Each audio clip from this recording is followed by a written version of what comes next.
right, guys, here we go. We are going to do a little video on amiodarone. And amiodarone is one of our kind of top shelf ACLS drugs. We definitely need to know this one backwards and forwards.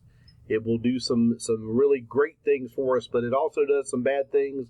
And there's some little synchron things you need to know about this drug that's going to make a definite difference. So again, just as a reminder, brace yourselves because comical memes are ahead. So again, guys, this is a major ACLS drug. We absolutely have to learn it, okay? Amiodarone is also known again as cortisone, and it's used for ventricular dysrhythmias, but it can also be used for some supraventricular dysrhythmias as well. So just be aware of that. It's a class 3 antiarrhythmic agent. It's a potassium channel blocker. It's got a little bit of sodium effects, but it's a potassium channel blocker. Make sure that you understand that. And so you're watching it and you're waiting for amiodarone to convert the rhythm. But again, it blocks the sodium potassium channels. And again, so it slows down that repolarization process, which makes the heart a little less irritable. And it also will slow the heart just a little bit. It's got negative chronotropic effects. Okay. And again, originally, amiodarone was made as a blood pressure medicine. I think that's kind of important to understand the history of that drug. They found out, that it really works good as a ventricular antidysrhythmic. So it, again, also relaxes smooth muscle. Again, that was part of the lowering the blood pressure thing. And it reduces myocardial oxygen consumption. And again, so it prolongs phase 3 of the cardiac cycle. And again, remember that phase 3 is going to make it longer, which means that the heart will be less irritable, and it does that through the sodium, not the sodium, but the potassium channels. So, okay, so the deal with giving amiodarone. So in a cardiac arrest, we want to use it. There is no blood pressure. Because of that, we give a 300 milligram push as our first dose. As far as slamming it, you should probably give it a little bit slower. But the big deal is that they don't have a blood pressure, they don't have a pulse. Again, we got to get that medicine in them so that it'll work.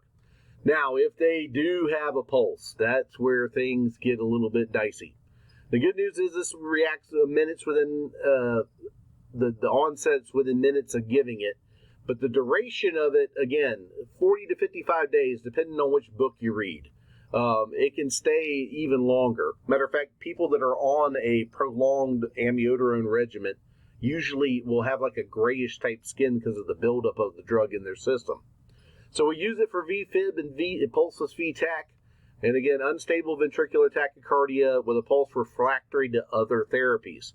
So again, any type of ventricular problem, that's when we're going to give it. We can also use this in AFib and RVR. We can use it in atrial tachycardias. And they like to give it for wide complex tachycardia that they don't know where it's coming from. Now, my personal statement of that is we know how to read a 12 lead. So, with due respect, that's BS. You need to know where this is coming from. Kind of using amiodarone, in my view, is kind of a cop-out. So, again, your side effects. Remember, this drug was made to lower blood pressure.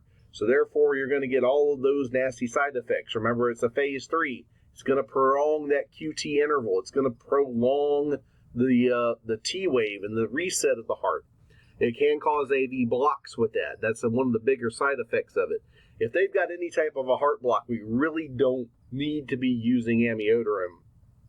Especially and what's really scary is like a bundle branch block. Truth be known, we should really stay away from it when it's got that. Now, this is kind of a controversy in ACLS. Do I use lidocaine or use amiodarone?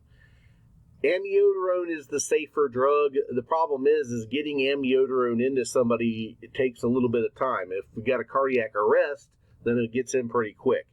The problem becomes when they are not in cardiac arrest, and it takes 10 minutes to get that drug in. But we'll talk about that here in just a second. All right, so the good news is again, don't give it. If they've got a slow heart rate, we're not going to give it. If they have an iodine allergy, don't give it.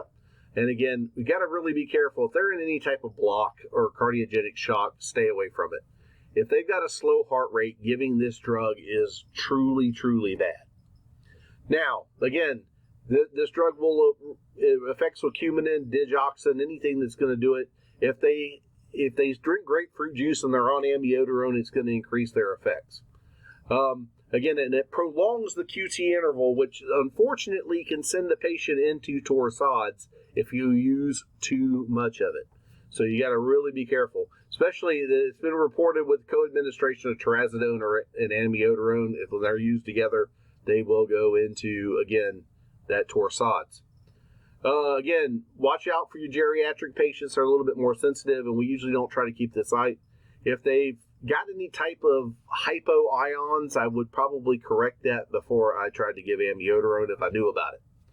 Now, how we give this drug. If they do not have any type of perfusing dysrhythmia, again, if it's VFib, pulseless VTAC, 300 milligrams IV push, okay, and then in 3 to 5 minutes, we're going to repeat it with 150 milligram push. If they do have a pulse and they are stable, 150 milligrams over 10 minutes, okay? So again, we're going to put 150 into a 100 cc bag of fluid, and we're going to administer that on a 10-drop set at 5 drops every 3 seconds. So that's going to give us our infusion rate. We can go up to 450 milligrams in the EMS setting. Again, understand that. 450 milligrams of bolus medicine, whether it be via an infusion, via a push. 450 is where you want to stop. Okay? Then once you get conversion, you can start a maintenance drip on this. Now your maintenance drip is 150 and 100, and we're going to run that in with a 10-drop set at 7 drops a minute, which will give us, if we do the math out, about 1 milligram per minute. Again, the first 6 hours we do a milligram a minute, and then the last 18 hours we're going to do a half a milligram a minute. Pediatric dose is 5 milligrams per kilogram, and then again, if they have a pulse, we give it really slow. If they do not have a pulse, it's 5 milligrams per kilogram IV push. Your max dose, again, 15 milligrams per kilogram. Again, we usually give this medicine IV only, and we give it either whether it's a bolus infusion, an IV push, or a maintenance infusion, but it's given IV. And remember, guys, the pregnancy class on this one, we really don't want to give this to pregnant females. It can be toxic to the fetus, so we got to really be careful. All right, guys, that is it for amiodarone, and I will talk at you next time.